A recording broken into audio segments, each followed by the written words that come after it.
I discovered my wife, 26, was having an emotional affair filled with explicit texts and plans to leave me. I thought we could fix this, I pleaded, but as she packed, she said, I don't feel safe with you. Now I'm alone, sifting through the wreckage of our marriage. What went wrong? It has been 2 weeks, 2 weeks since my life imploded around me. A 28-year-old male discovered the texts. My loving wife, a 26-year-old female with whom I had been together for 2.5 years and married for 6 months, had been increasingly distant and hard to connect with since the beginning of the year. She had in fact been having an affair, an emotional one, given that she and her partner had never met in person, living half a continent and an entire country apart. However, the affair was filled with very graphic sexts, images, and plans for her to leave me and pursue their relationship. I merely updated the timeline by a month. In the days since I learned of the affair, I have felt a mix of emptiness, anger, desperation, depression, fatigue, and loneliness. When I confronted her, she immediately began to pack her things. I pleaded with her to attempt to repair our marriage, but there was nothing I could do. Even now, reflecting on the situation, I would likely take her back if I could. Some of you might be thinking, wow, original poster, that's pathetic. And yes, it kind of is. My friends and family have rallied around me, and even her family has had to admit that this situation came out of nowhere. However, looking back with the knowledge I now possess, it definitely did not come out of nowhere. I just did not think it would escalate to this extent. When we first started dating, she had just turned 18 and I had recently turned 21. I was working full-time while attending school full-time, all the while managing to find time to be a youth group leader and socialize with my friends. The year 2018 had been emotionally challenging for me. Between April and August of that year, I attended 7 weddings of close friends and 1 family member, participating in 3 of those weddings. I admit I felt lonely. I opened Tinder in early June, and one of the first girls I saw was someone I recognized. She attended the same school as me but was a few years behind, and we both went to the same church. She was a youth group leader alongside one of my best female friends, whose own wedding had marked the kickoff of the summer wedding season back in April. I somewhat knew her, but I hadn't spent time looking at girls who were still in high school. Her profile indicated she was 18, and I even paid for a super swipe while I was in church at the time. Lo and behold, she liked me back from across the auditorium. We chatted briefly and quickly arranged a date. The coffee date, which took place near the church, not on the same day, went well. I arrived an hour early, incredibly nervous, and stress made me eat an entire massive cinnamon bun before she walked in 20 minutes early and laughed. I discovered that she had kind of already had a crush on me based on our limited interactions as youth group leaders. She was flattered by my interest, but informed me that she would be undertaking a high-intensity 2-year course in animation at a prestigious local film school, meaning she wouldn't have time to date anyone. I thought that was reasonable, as I was also juggling school and work, leaving little time for anything else. We left the date with each other's numbers and an understanding to take things slowly. The next day, I told one of my good friends about my date. He had just returned from his own honeymoon 2 days earlier and laughed at me, saying, "Nature, you are incapable of doing anything slowly. I can see it on your face. You will be dating her before the end of the summer." I don't remember what I said, but sure enough, we began texting a lot. We spent every spare moment together that summer, knowing that when September arrived, we would both return to school and have little time. It was so much fun, the late nights, the cute dates, baking cookies for the youth group kids, walks in the park, picnics, you name it.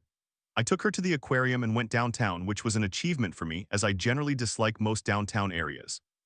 Anyway, long story short, the last pair of my friends to get married were tying the knot in mid-August, and I wanted to invite her as my plus one.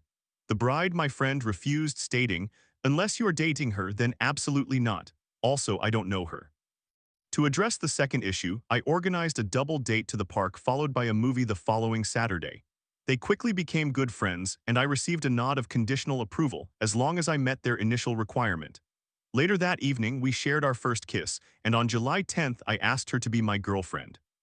She accepted, we went on more dates, the wedding happened, and it was a blast. I introduced her to my other friends and family, and in a few short months, even as she began attending school, she became deeply integrated into my life. My friend, to whom I had mentioned taking things slow, outright laughed at me during the last wedding of the summer. Despite the challenges that fall, we still made time for each other. On days when I wasn't in school, I typically worked mornings, allowing me to pick her up and drive her home after her classes. However, even in that first year, warning signs began to appear. As I have learned in the past 2 weeks of intensive relationship research, she has an avoidant attachment style, while I have a preoccupied anxious attachment style. For those familiar with attachment style research, yes, I can hear your groans through the screen. There were extended periods when, if she felt overstimulated, she would shut down, retreat, or stonewall me. My 21-year-old self, lacking a fully developed frontal cortex and possessing an anxious attachment style, would redouble my efforts to make her smile or laugh.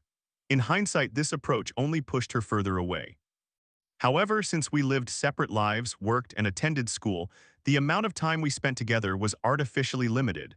So these instances of feeling overwhelmed were few and far between. Then COVID-19 hit, and suddenly all of my coursework transitioned to a self-paced format from home. Much of hers did as well. Consequently, we found ourselves able to spend more time together, and I became completely infatuated with her. She was infatuated too. She confessed her love for me long before I did.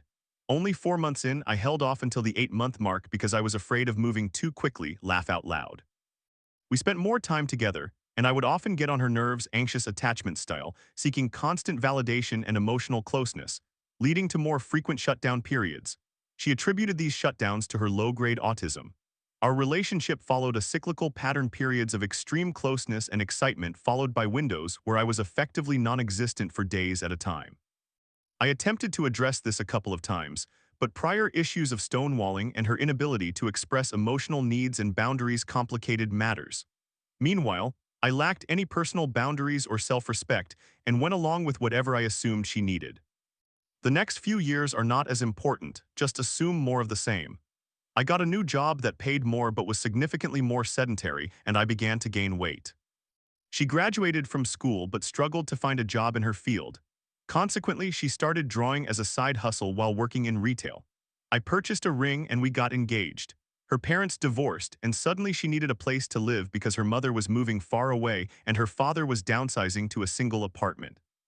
My grandparents intervened, having planned to rent their one-floor rental apartment near where we both lived as a wedding gift, at significantly reduced rent compared to local rates.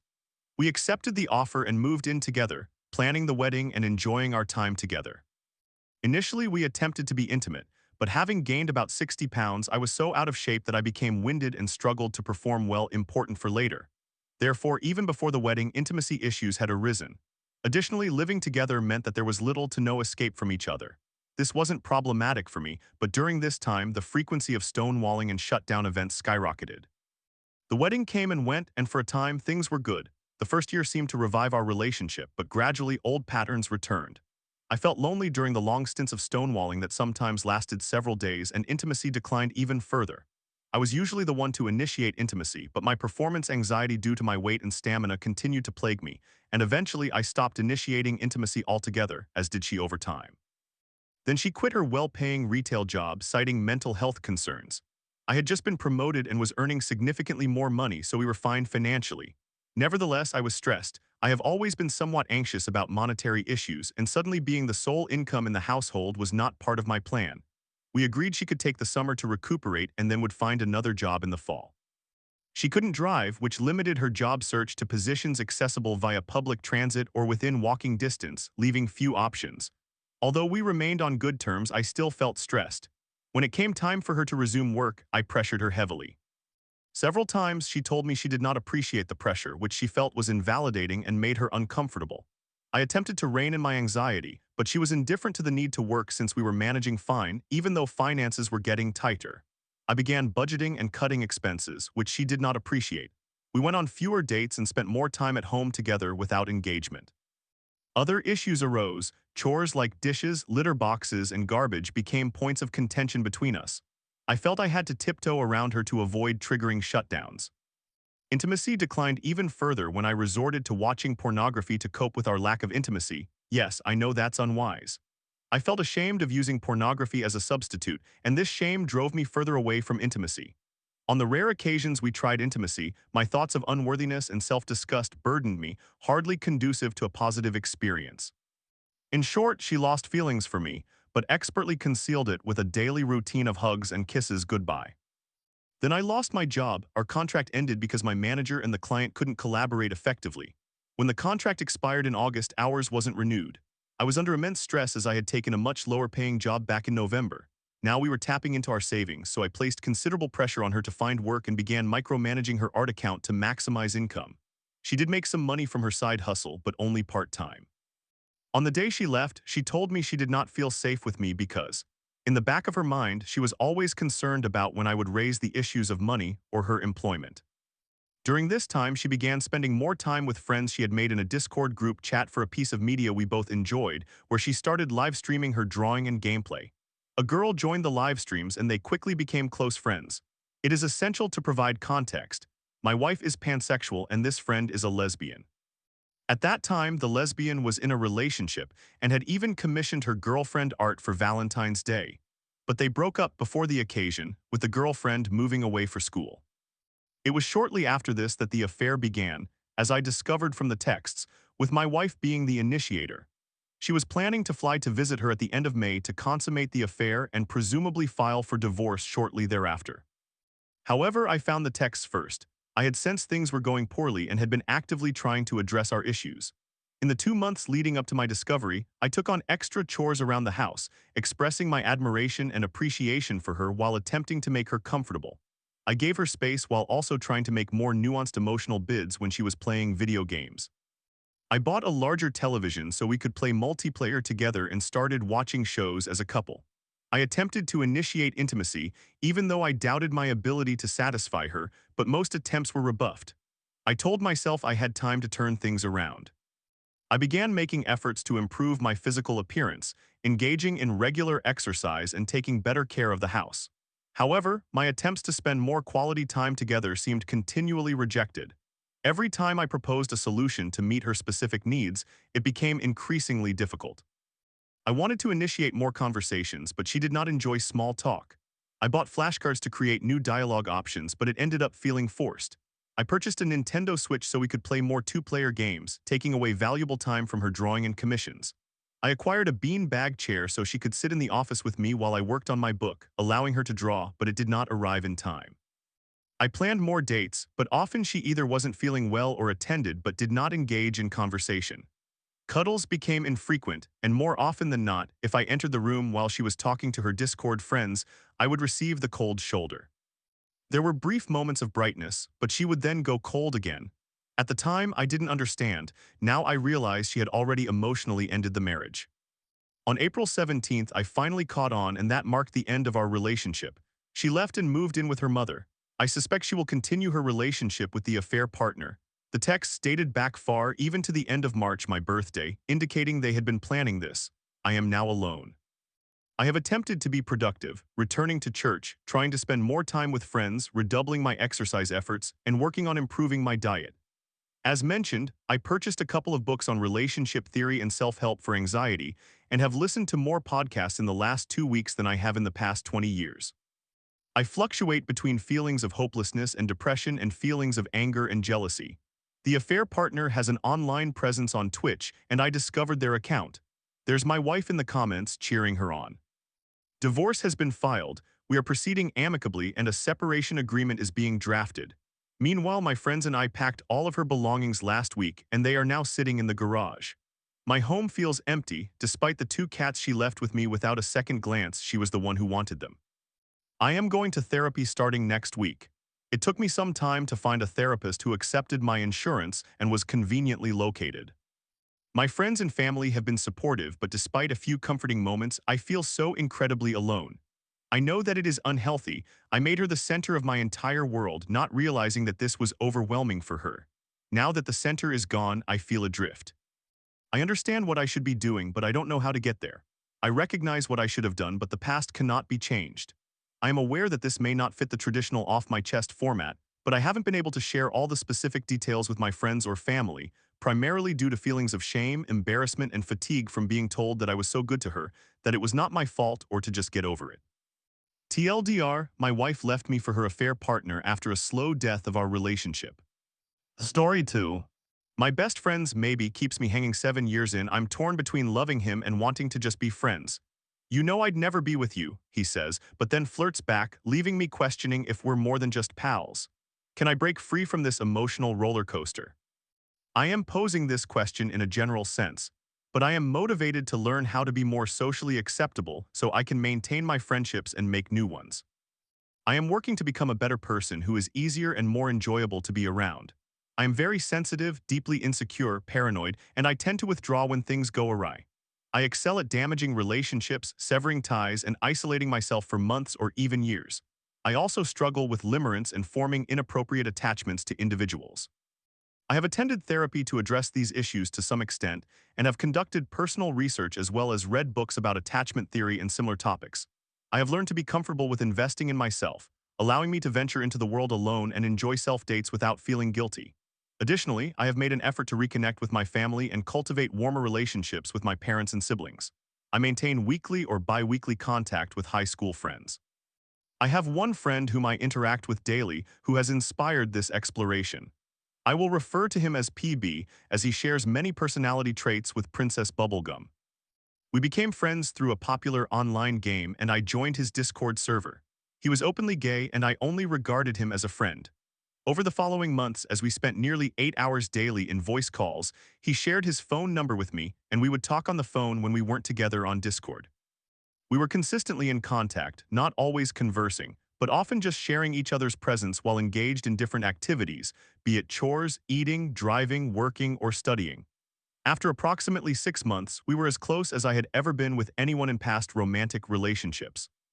At a certain point during this period, his conversations shifted from expressing a desire for a boyfriend to expressing an interest in having a girlfriend. He frequently mentioned his frustrations with men and how he found women easier to connect with. He confided in me about the struggles he faced with his sexuality in his youth and how challenging it was to accept being gay, voicing that he felt he was undergoing that confusing transition again and hesitantly discovering an interest in women. Eventually, he disclosed to me that he identified as bisexual. Over time, I transitioned from never considering a romantic connection to pondering whether it might be possible. He would call me and remain on the phone throughout my workday to the extent that I often needed to charge my phone to keep it from dying. We studied various subjects, including test preparation, together over the phone. At one point, he expressed difficulty concentrating, leading to occasional hang-ups so he could focus, though sometimes he chose to stay on the line with me. He would take me along to his class via phone, sharing slides and textbooks while quizzing me on the material. He encouraged me to pursue the same field so we could work together. At the time, I believed he was serious, however, I now question whether he was joking. I attempted to engage with his interests since it meant a lot to him, and it was a way to demonstrate that I cared. During this time, he created a private Discord channel for me, a mutual male friend whom I will refer to as Gromit, and himself. In that space, we shared memes and discussed various topics privately. Meanwhile, PB and I continued our daily phone calls and often fell asleep on the line together. He would express his love for me and expect me to reciprocate. He sent me nude photographs, and on occasion, we would share sexually explicit moments over the phone. I interpreted that as meaningful. However, it became contentious because he was casually sending nudes to multiple individuals, stating that in his gay circle such behavior was common and expected. I felt unsettled, questioning my entitlement to him, and I experienced conflicts of emotion because, although I understood we weren't officially dating, I still felt jealousy and possessiveness. I worked hard to manage those feelings as it was unjust to assert ownership over him when we were not in that kind of relationship. It was also during this time that I recognized my desire to be with him, while simultaneously feeling unworthy of him. Additionally, it was not a suitable time for me to pursue a relationship because of his educational commitments. Around the 7-month mark, our friend group encountered an issue where some individuals formed a We Hate PB group, in which they would ridicule him and coordinate efforts to troll him. Gromit was friends with some of the members of that group and decided to join because he believed many of them had been unfairly banned from our Discord server. PB confided in me about his intention to sever ties with Gromit and restrict his access to our Discord due to his association with that group. I felt caught between my two best friends, the only other person I could discuss the situation with being Gromit. I betrayed PB's trust by disclosing the situation to Gromit, essentially warning him that if he remained affiliated with that group, he would likely lose access to the primary Discord and be cut off by PB. Gromit acknowledged this and opted to leave the group voluntarily. In the meantime, I continued my friendship with both of them, and Gromit accessed my gaming account to assist me with something related to the game. I only intended for him to help me with that and meant no harm. However, by allowing him onto my account, I inadvertently provided him with access to the main friend group and PB. The We Hate PB group had created fake accounts that accessed our Discord and spied on PB, but that does not excuse the fact that I granted Gromit access and once again betrayed PB's trust. Tensions rose between PB and me, and I could see that it was my turn to experience repercussions. PB began withdrawing, escalating the conflict, and historically, such situations resulted in someone being excluded from the group. I anticipated being cut off and banned as well. I felt as though he was justified. I had betrayed PB's trust, and repairing that breach is difficult regardless of my intentions. I wrote him a lengthy apology letter, expressing that I foresaw the impending fallout and that I continuously attempted to reach out only to be ignored. It felt too painful to proceed, leading me to conclude that I should remove myself rather than agonize over the inevitable ending of our friendship. Consequently, I ended up blocking him on Discord. I was heartbroken for months, often crying and struggling to sleep, feeling as though I had lost something profoundly important and I held myself responsible. I received an invitation to the We Hate PB group but declined. I withdrew and ceased communication with almost everyone. Our estrangement lasted about 6 months before PB reached out to me through the game. He welcomed me back to his group and we gradually repaired our relationship. We have been friends for over 2 years now and have rekindled our previous closeness. During the past year, we have supported one another through difficult times and leaned on each other for emotional support. He encouraged me to attend school, and I occasionally sent him money when he needed assistance with food or bills. He has obtained 3 degrees and values education highly, having attempted to guide me through the process of enrolling in college. I have hesitated to do so because I fear quitting my job and taking out loans for school. I cannot afford to pay for it, and despite filling out numerous essays for grants, I did not qualify for any, which led me to give up. I have a career in a field that requires skill and involves passing tests and meeting regulations to qualify, but I do not consider it a traditional trade job. I earn a sufficient income to cover my bills independently. I would love to pursue a career that would enable me to support both myself and those I care about. Part of my motivation for seeking a degree is to feel more deserving of being with someone like my friend. At some point, there was a return to the affectionate rapport we shared, with him suggesting we should get married or live together. When he made these statements, I began to believe him and thought he might be hinting at romantic interest. Additionally, we remained in close contact for most hours of the day, and I had never experienced this level of intimacy with anyone outside of romantic relationships. I confided in some other friends and sought guidance online, ultimately deciding I should be brave and express my romantic feelings for him, despite my fear of jeopardizing our friendship. During this time, I found myself becoming possessive again. About a year ago, he mentioned feeling that the boundaries of our relationship were blurred and that he was behaving as if we were boyfriend and girlfriend, which he viewed as problematic since we weren't officially dating. He also expressed some reluctance toward the prospect of an official relationship. This confession left me perplexed, and I was encouraged by others to be honest with him about my romantic feelings. Eventually, I conveyed this to him only to learn that he was not interested. He expressed that while he was sexually attracted to women, he could not envision himself marrying one. I was devastated. I felt like I had overstepped and become a creep, fearing that my revelation had made him uncomfortable. I withdrew from communication for a week, horrified by my conduct and needing time to escape the situation. In time, I expressed my understanding of his stance and my desire to maintain our friendship, affirming that I would not invest romantic feelings in someone who did not want them. I initially thought everything would be all right, although I struggled with my emotions regarding the situation, frequently reminding myself that we would never be together and that he solely desired a husband. I suggested we refrain from any sexually intimate conversations and asked him to stop joking about marriage or cohabitation so I would not become confused. I also grappled with my desire to assist him financially, feeling foolish for supporting him with bills or food, yet if I ceased doing so, it would appear I was attempting to buy his affection. Ultimately, I sent him approximately $2,000 over time, and he later repaid me once he was financially able. Over the preceding year, we have spent considerable time together through lengthy phone calls, watching shows, and playing games on Discord. I struggled emotionally for a few months following my rejection, particularly when he shared details about his sexual encounters and sometimes called me right after, seeking companionship during his journey home. Once, he even expressed a desire to cuddle with me afterward. One day, PB mentioned having a crush on a guy who spoke about another individual, which upset PB to hear. I openly shared that I often felt similar jealousy when he informed me of his relationships with others. Following that exchange, he ceased discussing his romantic or sexual experiences with other people. Much time has passed and we are both still single. A few days ago, he confided that he wished he could have a wife because women are raised differently than men to care for others. I continuously tried to convince myself that he did not mean me and did not want a relationship with me. However, we are still consistently on the phone, and that lingering maybe voice in my mind persists. Last night, he shared that he spoke with his ex-boyfriend for 4 hours, which shocked me, as it was the first time PB had mentioned him in a long while. He claimed that his ex is probably his soulmate and that he intends to propose. This revelation hurt me, though I was surprised by my emotional response. That maybe resurfaced, leading me to feel misled once more. Regrettably, I struggled to conceal my shock and concern, prompting him to notice my reaction.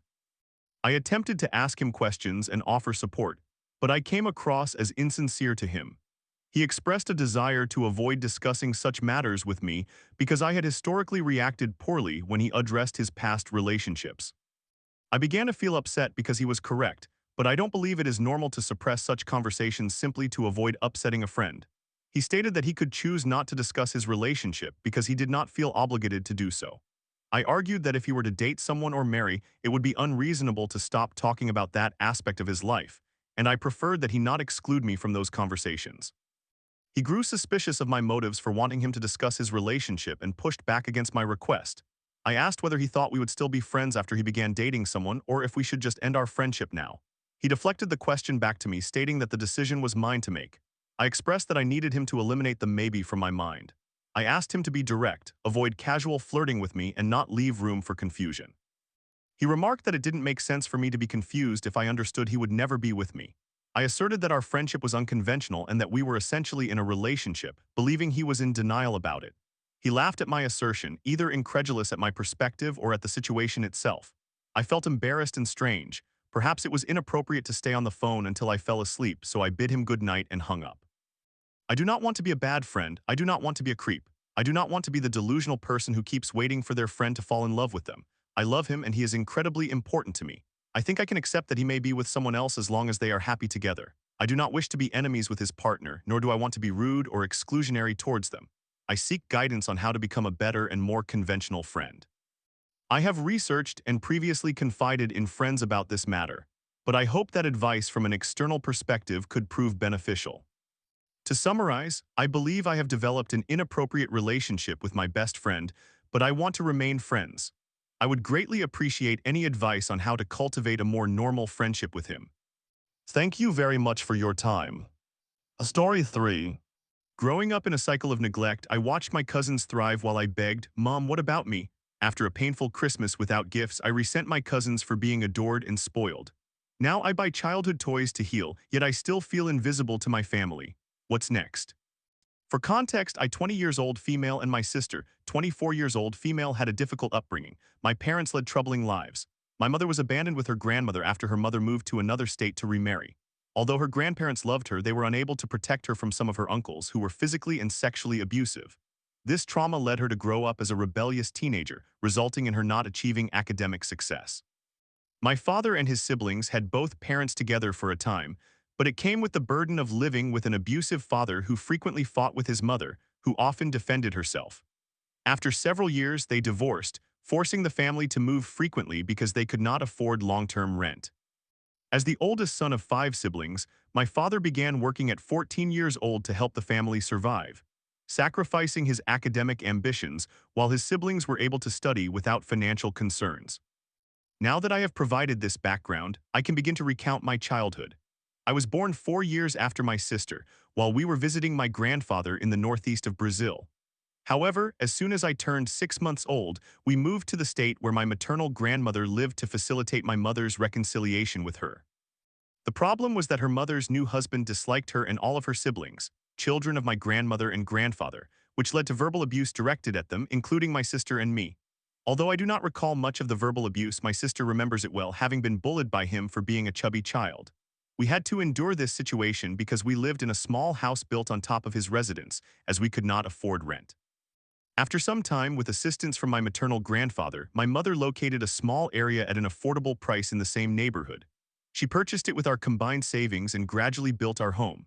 For a while, we were stable, but after my grandfather fell ill, we moved again to be closer to him, and I must admit it was the happiest time of my life.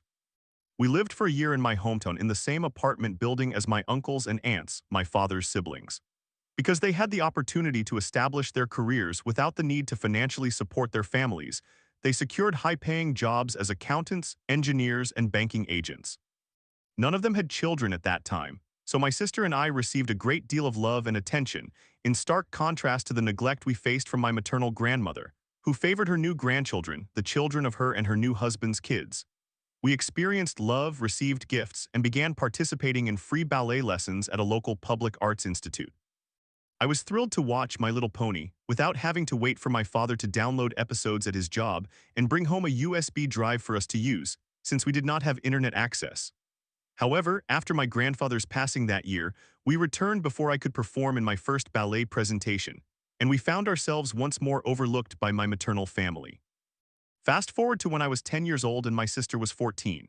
We were invited to a Christmas party at my grandmother's house, and we were genuinely excited, hoping she would remember us and give us something or at least provide us some attention. However, that same year, my uncle, my mother's full brother, the only one my grandmother's husband treated well because he feared him, and his family came to visit, so my grandmother focused all her attention on my young cousin at the time. When it was time for gift giving, my grandmother put on a Santa hat and began taking presents from under the tree, announcing who they were for. There were many gifts wrapped in a well-known toy store's wrapping paper, so I hoped at least one was designated for my sister and me, but I was sadly mistaken. As she continued to announce each gift's recipient, my cousin's presents kept piling up until my grandmother had to find a cardboard box the size of a washing machine. Literally, my grandmother bought a new washing machine at that time, and it came in this box to hold all of my cousin's gifts. I remember looking at my mother with tear-filled eyes and asking, "Mom, what about me?" This broke my mother's heart so profoundly that she took my sister and me and left the party early. Following this incident, my parents gathered their limited savings, originally set aside for my mother's needed dental procedure, to buy a gift for my sister and me and organized a scavenger hunt at our house.